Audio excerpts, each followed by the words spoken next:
Hey everybody, it's Natalie and Nathan Day. um, I'm Nathan M. McTagg. This is Natalie Christensen. For those of you who don't know us, we're the co-founders of the Center for Emotional Education. And we're creating this little video today because we know that a lot of people are kind of upset right now, and or all the way upset right now, or maybe even beyond upset to completely freaking out. Based on what's happening with the coronavirus and the responses in our government and societies, and how we're all kind of trying to approach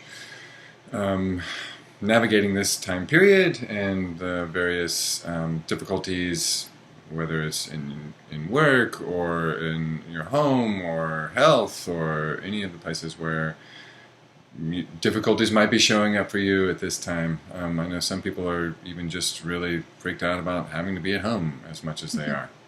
It's an unknown time. It's like totally new territory where nothing is as it was before. So it's very natural for everybody to be just triggered like crazy. So they don't have their bearings. They don't know what's happening next. It's basically all of the elements that send humans into an emotional spin out. Mm-hmm. It's just like, we're just going to assume that you are because you're human, and there's all these unknowns going on. Yeah. And whether it's occurring to you as a survival kind of moment, or you're at that level of upset, or you're just having lots of feelings come up, or you're kind of at the tail end of managing or being with yourself in the feelings and you're interested in getting into action, we have a couple of things that we wanted to share with you for each of those. Whatever state you're in, we've got something for you. Yeah. So we're going to start with the folks who are probably most agitated, most upset, most, in one way of putting it, freaked out about what's going on. And a lot of people, actually, if you ask them, how are you? Like, they can't tell. Like, there's this sense that you don't necessarily know how you're doing or if you're upset all the way. So we're going to give you some clues. You know you're in a survival state or an agitated state or a highly triggered state when you're doing these four things. You're either fighting, you're freezing, you're appeasing, or you're fleeing. So what this looks like in real life is maybe some yelling or getting into arguments about data or statistics or what's the latest, or any kind of fighting or just hot discussions. Or even that element as it shows up in other actions, like wanting to not do, any kind of distancing, or wanting to, not do anything that's being asked of you at this moment, or just that kind of fight state. Moving into confrontation, yeah. Mm-hmm. Or perhaps you're more in a frozen state where you can't, you don't know how you got there, but you find yourself looking through your phone again. Right? Mm-hmm. Or you have back to Facebook. You have all this list of things that you can do during quarantine. You're doing nothing. You're doing none of those things. Or maybe you're like, let's watch a movie, and you just are scrolling through the search for a really long time. These are signs of freeze. Mm-hmm. Appease is when you're making deals like, I swear to God, I will never do anything ever again if we can just get out of this. Or you're so uncomfortable with the tension in your house that you're like, forget it, I just won't work today, right? You're sacrificing things that are important to you in order to try to soothe somebody else's feelings. That's appease. Flight. People that have a flight reaction are probably really suffering right now because we are supposed to stay indoors, or a lot of us are. But people can flee into things like alcohol. Just leave the room. Wherever your family is or your partner is, you go in a different room. Or binge watching on Netflix can be a kind of flight too. Any sort of thing where you're basically checking out, or removing yourself from thoughts or feelings or discussions about the situation that we're in. Another sign that you or somebody else that you love is in a highly triggered state is that they are not making sense. Right? They're just saying a bunch of stuff, and you're like, that's not even true, or that doesn't even apply here, and you're kind of like, what is going on? They're just off the wall with these things. That's actually a sign that rationality is not a sign of survival brain, right? So if they're being irrational, or if you are, and you're like, I know it's irrational, but I don't care, that's a sign that you're in a survival state or actively triggered state. So this is what you do. Yeah. So there's 2 techniques we're going to give you today for managing when you know or can tell that you or someone that you care about is in a survival state. They're triggered at that level. One is a kind of breathing that is sometimes called box breathing and is used to support people who are in anxiety or having panic attacks. And it is just, in the most basic terms, having a shorter inhale and a longer exhale in terms of the duration of the time that you do it. So I do this when I'm doing it for myself. I count. And so I'll count, maybe it's like 4 on the inhale.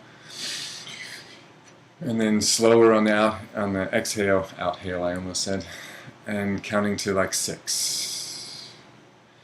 And you're not trying to have yourself run out of breath. You're trying to get a full inhale. You're just doing it quicker so that the amount of activation that the inhale is doing of your heart rate is a shorter amount of time than the deactivation or settling or restive state that we invite when we exhale. This is really good because sometimes people say, just take a deep breath.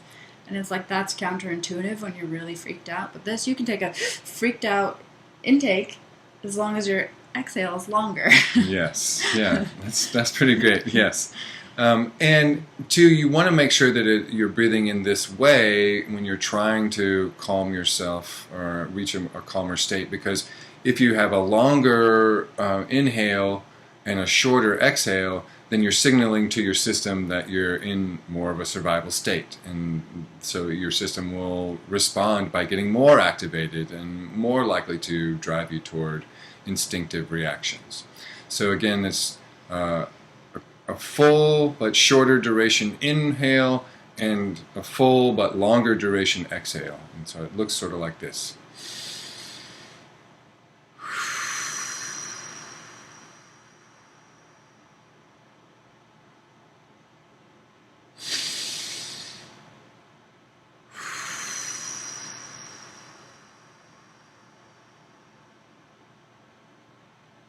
So in that example, I wasn't even counting. I was just making sure I got all the air I needed in the full, short, quick inhale, and then long, drawing out the exhale as long as I can. So that's one way to signal to your nervous system that you're not being attacked or not being chased, or that it's not actually a survival situation. Then the next thing I'll suggest is you need a little more room.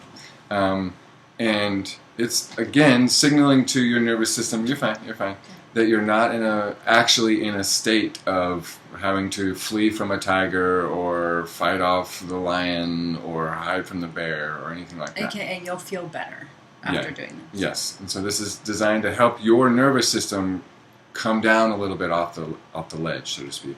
So the way that you do this is you go to a room where you know you won't be disturbed, or where you can close the door, you know it's going to be quiet, you can relax, you're not worried about being interrupted. And then you lace your fingers together like this, and you put them behind your head at the base of your head, where you can have some hands on your neck too. And basically what you're doing there is you're just cradling your head so that you're in as much of a state of repose as possible. You're leaning back and you're relaxing. And then without moving your head, you turn your eyes as far as they can go to the right. Natalie's doing it right now. And you just hold that gaze without turning your head until you feel yourself naturally swallow or sigh. And then you turn your eyes without moving your head all the way to the left and do the same thing. And you can keep repeating, going back to the right, back to the left, as many times as it feels useful for you to do. But making sure that each time, while you're holding your gaze, you let there be time for you to naturally swallow or naturally sigh. And again, what you're doing in that physical pose, you're signaling to the nervous system that you're not being attacked, there's no survival situation happening, and you're literally scanning the savannah and proving to your nervous system that there's no attack out there. So these two ways are pretty, like, I've seen this work time and time again with myself and my clients, with people that I've just been supporting with just this piece.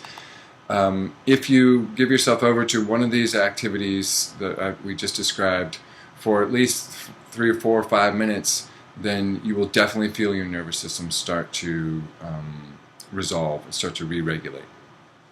A few more tips for this brain state, for that highly triggered brain state, are slow movements, right? These are like opposite from running from a predator. Mm-hmm. If you're not running from a predator, you're moving slowly. Mm-hmm. So you can trick your brain into chilling out, relaxing by actually literally moving more slowly. Or mm-hmm. if someone else in your family is freaked out, don't move that much or move really slowly.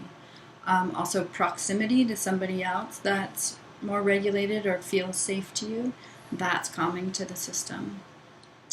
Very few words, so it's not a time to bring up a conversation or try to figure something out or la la la la la la. Just like very few words whatsoever. In fact, if somebody that you're interacting with is highly triggered, doing lots of, see how Nathan was just nodding and that's a really good technique. You're still listening, you're nodding, I hear you, but it's right? Not, oh, I agree with that. Like literally fewer words. What else? You need... Take a hot bath or a hot shower. Warmth. Or get warm in other ways. Right, because when you are activated like this, it's a jittery up feeling. So you are wanting to bring that down. So put on a sweater. Make sure you have socks on. Like literally these kinds of small things. Have a light tea, snack. Have something food, warm to drink. Drink water. It's like when you're in survival mode, you're not drinking water, you're not eating, you don't have a sweater on, you don't even have a body, you're just hustling. So doing the opposite it has a calming effect. Putting on a sweater, moving slowly, eating food, drinking water, you're meeting all of the survival needs of your body so that your body itself feels safer. Also, you want time to pass. So you can get really freaked out really fast, but it takes much longer to unfreak, So we're talking 10 seconds or half a second to get super, super scared. Mm-hmm. And depending on how scared you are or how long you've been scared, it may take 10 minutes, 15 minutes, a half hour, an hour to fully climb out of that I'm physically in danger state. And it's worth recognizing that when you're doing this, there may be that tendency to feel like you're not doing anything. You need to get into action. There's important shit to do, and so you can't take time to do this process. But we want to encourage you to think of it as a front-end investment. So you're spending the time now to support yourself, to get into a brain state where you can actually process some of your feelings, and then after you do that, into a brain state where you can actually take effective, efficient action, if there is action for you to take. That's a really good point, because if you're interacting with somebody else who's actively triggered, you're going to want to not offer them any suggestions, no action steps whatsoever, which is hard because you want to be helpful, right? So you're like, well, you should check the CDC website, and you should maybe, what we've been doing is we've been getting books online, all that, those kinds of suggestions. I'm subtly encouraging Natalie to bring it down just a notch, because she's so good at doing these examples and embodying them that I don't want her to actually freak you out. So, even though you have all these brilliant ideas and you want to be helpful, you actually have to wait for their brain chemistry to change. So bringing a blanket, bringing water, bringing food, doing nods like that is actually far more helpful. You want to save all of your ideas and suggestions for a later time. Yeah. Okay, so that's the first stage, and hopefully if you were feeling that upset or that worried or that triggered when you got on to watching this video, that you've been able to go through some of these steps and you're feeling a little bit more regulated now. Maybe you're noticing some feelings are coming up. So we want to make some room for supporting you there with some both some ways of knowing how to assess if you or someone you care about is in an emotional brain state, and then some ways to address that. So the emotional brain state, which is a notch improved in our experience from the survival. They're all important, but we tend to like the emotional brain state more than the survival brain state. And clues that you're in that brain state, or that someone else you're interacting with is it's a more droopy brain state. It says things like, oh, I just don't know, I mean, like, I just don't even know. Like, a lot of those kinds of questions, like, I mean, what do you even think? Right? And they're not actually asking for you to tell them what you think. They're just kind of like, it's all so confusing and windy and droopy, and I just don't see what's going to happen, and it's just so frustrating. And you might hear a few feeling words in there. They'll say, but what do we do? Questions like that. Or you'll say it to yourself, like, but what do I even do? Like, so it's 2 p.m. Like, what do I even do at this point? What do I do today? What do I do tomorrow? Like, that not knowing is what this brain state is a lot about. You'll also want to find yourself retelling stories. Well, on Tuesday it was more like this, and then now today it's like this, and then the next person you interact with, you're like, on Tuesday it was like this, and on what today it's already. So, like, repeating stories, repeating experiences, those are more clues that you're in this emotional brain state. And revisiting that story, I think, is really important, because part of the retelling that we do of the story, or of the things that are bothering us, or the thing that we're upset about, is part of the way our system helps us to dig deeper into that emotion so that more of it can be released. And it may be that you're not only retelling stories from currently with regard to the coronavirus, but you're like, this reminds me of Hurricane blah, blah, blah. Or this is like that time when we were kids and we were trapped in the house, remember, because we couldn't get out because of, right? You're going to want to even tell old stories. Those are some high clues. And then, of course, there's the more obvious section of clues that are like, you or the person that you're with is crying. Or they're saying, I feel so frustrated, I feel so worried, I feel so concerned, I feel so anxious, I feel upset, I feel angry. Like, when they're actually naming their feelings, you know that they're in touch with that part of their brain, and they're probably ready to do more emotional processing with you. So what do we do? So, we have the mnemonic at the Center for Emotional Education that we always use, which is notice, name, touch. And this is how we suggest processing any feeling at any time, whether it's in the end of the emotional spectrum that is elevated and you're excited, or if it's down lower on the emotional spectrum where you're worried, or you're freaked out, or you're feeling powerless. So notice, name, touch. So if you're doing it for yourself, that just means taking the time to actually tune into what your experience is. Natalie just was kind of doing that just now, modeling what that looks like. You literally take a moment to notice what's going on in here. What is this experience like? What, if anything, can I tell that I'm actually feeling? And then as you start to tune in, there may be some names of emotions that you can tune into. So, I'm actually feeling really angry. There are a lot of us who are feeling really angry right now. And what we also know about anger is that there's typically other, even more uncomfortable feelings under that, like sadness or powerlessness or just fear, raw fear of what's going on. We find that it works best if you can name at least 2 or 3, so that you know that you're digging in under the layers and getting to the real meat of the emotion that's most active in you. And also, greater release comes with greater specificity. Mm-hmm. So, and here it's important to name actual feeling words rather than more of the story.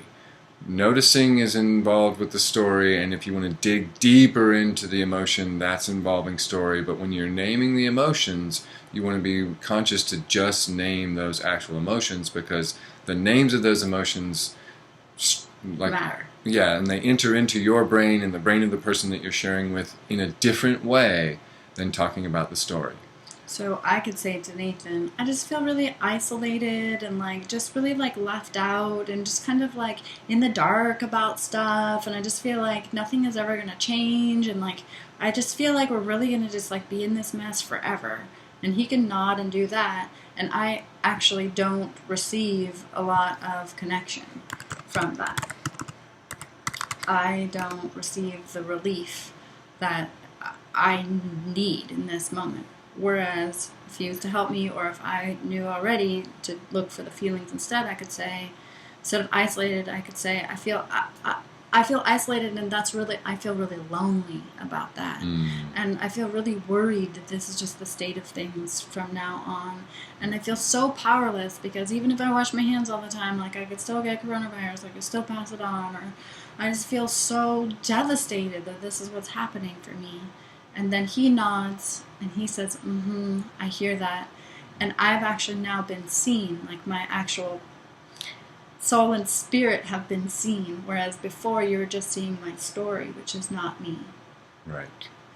And I think there's a lot of reasons why it's useful to separate the people from the story, and we'll talk about that at another time, but just for now to know that what you're trying to get to are the names of the feelings. And so in a situation like Natalie was just describing, the action I might take next would be to reiterate some of the names of the feelings I heard. So I'd say, okay, so I'm hearing loneliness, and I'm hearing the anxiety, and so feeding those names back to the person, so that they can be like, yeah, definitely, and that powerlessness, and go, oh yeah, the powerlessness, I definitely hear that. So that both brains are resonating with the names of these emotions. And when you hear some coming from the other person, you share that back to them. That helps them have a sense of being witnessed. It also helps their brain know that they're being connected with, so it's safe to go into this emotional space and to share and to release these emotions. And then touch is the last piece. If you're with someone and they're in your inner circle and you're in quarantine together, then definitely get all the hugs. While you're naming your feelings, while you're telling the story, you can coach them. Don't try to fix this, just hold me and let me say these things to you and tell me that you understand. There's a lot of partners out there who don't know how to do emotional processing, but who can do the boring cuddle of just holding you and hearing the words and saying, oh, I totally get it, honey, I totally understand. And actually love that assignment, because it's so simple and it's something that they can be good at. Yeah. If you're by yourself and you're doing this process, then you can add touch, physical touch to yourself by putting your own palm to your heart, which connects your heart meridian to its source. Or you can put your hand on the back of the neck, back of your own neck, or on your own forehead. All of these spots are touchstones to help your system know that you're being connected with, and so it's, again, further safe to be with the emotion and to process it. Now, should we go on? Okay, so at a deeper level, and if you want more time, because a lot of times what we're navigating with the emotion and coming off of the survival activation ledge is we need some time for this whole process to happen and for the neurochemistry to switch and shift over to a different brain state. So I can say, I feel really lonely and I just feel really devastated and just so worried. Okay, so that was like 3 seconds, right, maybe at best. Right. And that's actually not enough time to change brain chemistry. Right. So another way to lengthen this process, if you're with someone, you can tell more of the story and they can hear the feelings and repeat back the feelings, and if they're sharing with you, you can feed back the feelings that you're hearing from them. All of these, and add your empathy. Oh, I totally get it. I totally understand. That makes sense. All of those things lengthen this process a little bit. When you're doing it for yourself, you can go another level of internal touch, is what we call this. So again, it's still following the notice, name, touch. You've noticed what's going on. You've started to name some of the emotion, and then you're going to do an internal touch. So you go again to a room where you know you won't be disturbed. You can close the door. You sit down. You close your eyes. You might go ahead and still put your hand to your heart so that you have that external touch signal. And then with your eyes closed, you start to name and track physical sensations that you feel in your body. Now you might start by noticing, oh, I feel my feet on the floor, I feel my butt in the chair, my back is not comfortable because of the way I'm sitting. But see if you can go in a level deeper. Like, what's your heart rate doing? What is your breathing like? What does your belly feel like? What does your head feel like? What does your skin feel like? Noticing all of these different sensations that are happening in your body and calling them out. So I notice that my heart rate is kind of elevated. I notice that my breathing is kind of shallow. I notice that there's a gurgling in my belly. And you continue to stay with those 2 or 3 or 4 felt sensations that you notice, tracking them as they shift. And so after you name all of those, then you go back through, well, what's my heart doing now? And you'll notice it has probably shifted somewhat. Maybe the heart rate is more elevated, or maybe it's slowing down a little. And you just note that. What's your breathing doing now? What's your belly doing now? And you're just going back through and checking over and over again through those same felt sensations. Okay, now another round. What's my heart doing now? What's my breathing doing now? What's my belly doing now? And then another round. And what you notice is if you do that for a few minutes, as you continue to call them out, those systems will start to return toward a state of regulation. And so part of what you're doing is you're involving the survival brain in its autonomic process of running all of those systems, and basically convincing it that it doesn't need to be on high alert and having you ready to run or anything like that, that you're safe enough to be with these emotions and you can actually release some of the physical manifestations that are happening. Then you'll notice at the end of this process, your heart rate's gone back to normal, your breathing's gone back to normal, the other felt sensations that you were noticing have returned to regulation. Likely at the end of these processes, right, where you were like recognize that you were super freaked out, so you did you did warmth, and you did the hands on the back of the head, Savannah pose. You did that stuff, and then you're like, oh, I'm in my emotional brain because look at I'm all droopy and wondering what's going to happen and asking those kinds of questions. So you did this process. It's likely actually, and won't occur. What you'll notice first, you're going to actually move out of that emotional brain state and into an executive brain state. We don't know how long it'll last because you'll probably get scared again because you'll probably read a headline again or somebody will say something or whatever. But there's going to be moments of the day where you're actually in your executive brain. And that's where you take action. And one of the first signs that you'll see when you're in that brain state is that you'll have ideas. You'll have ideas. You'll have motivation. You'll be kind of jazzed. You'll have some up energy. You'll have kind of like what we call switched on feeling. You're like, oh, I'm going to look that up. And oh, you know what else we should do? Let's make a list, right? You're going to have lots of almost excitement, even though none of us are like, yay, life is awesome. It's just like some excitement about what you maybe can do in the next 10 minutes, or excitement about what tomorrow could look like. And only then do you want to take any amount of action. Only then, when you feel this switched on feeling, when you have clarity, when you are motivated, you have creativity on board, that's when you want to take action, any action at all. So that's when you want to send the email, that's when you want to make plans for your kids and research FaceTime play dates, all the things that everybody's saying, all these ideas for quarantine, what to do during quarantine. You only want to take action on any of those things. You'll only be capable of taking action on any of those things once you've moved into this brain state. And one of the things, because we care about you so much, one of the actions that we're suggesting is that you follow 1 or 2 credible news sources only, and check them only once or twice a day. Fair enough, morning, evening. And that's so that, because that executive brain wants information, right? It wants to know the scope, it wants to know perspective, it wants to know rules, it loves that sort of thing. So great, give it that information. But it's also likely that whatever you find there is going to be activating, right? So you may find yourself back in that really highly triggered state. So you just repeat these steps. And that would be another suggestion that we would give you, to limit your news sources and visit them infrequently, but once or twice a day, and then also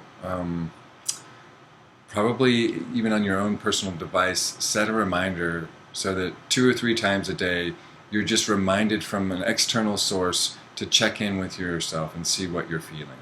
Because it can be really subtle and really easy to get going along with worrying about things and not really tuning in to the fact that you've got some emotion on board, and then you're starting to like not be able to attend to the details as much, or you're getting impatient, or you're like snapping and taking things out on your kids or your partner or other people that are in your inner circle. So having an external reminder to check your emotional pulse is what we call it, 2 or 3 times a day, can help take some of the emotional pressure off, so that you're frequently and regularly throughout the day giving yourself an opportunity to go through the steps that we talked about, so that you're not carrying emotional pressure around with you. Anything else, Executive I just Brain? wanted to say that, like, a lot of people act like now we have all this time on our hands. Like, what? We're all working from home. The kids are all home. Like, there's actually more now to do than ever. In some ways, it's not like there's yawning periods of time. So I really liked your suggestion, which was to check in with yourself a few times a day, because if you get those emotions sort of out of the way, then you're back in your efficiency mode. So you're actually probably trying to live an entire work life in fewer hours of the day. So you want those hours to be really efficient. Mm-hmm. So what we're saying kind of sounds inefficient. Like, are you kidding me? I'd have to start down at the survival level and do all that stuff and make the tea and get a sweater and then do these other things. That's all true. It does take time. But if you do those, then you move into you spend more time in your executive brain. So if you do that 2 or 3 times a day, then your overall day is going to be more efficient, more productive, more enjoyable. Yes. And that's really what we want for you guys. Is we can't actually control any of the outside world at all, ever, but it's really clear at this point. But we can do this stuff, this inside stuff, that's inside our own bodies, and have a better time of it. So, along with this video, we want to offer you a little bit of not a cheat sheet, but a resource sheet to use. Yeah, but there's no cheating going on. Yeah. And just a way to help you know, like, what brain state people are in, and ways to support them in those brain states to move toward regulation and an executive brain state. So we'll put a link to how you can access that in the comments below this video, or if you're getting this in an email, it'll be with the email. We suggest that you print it out and put it on your fridge, because it's really accessible to all family members, all ages, and when the whole in-the-house system, the whole family system is aware of these brain states and knows what to do, then everything gets a lot easier. Okay, we know you have a lot going on. We don't want to make this any longer than it needs to be. We're sending you so much love. We're taking deep breaths, and we're doing our emotional processing, and we're continuing to look at ways that we can be of support to you. If you need anything, please, please, please reach out to us. We're here for you in this time as well as all times.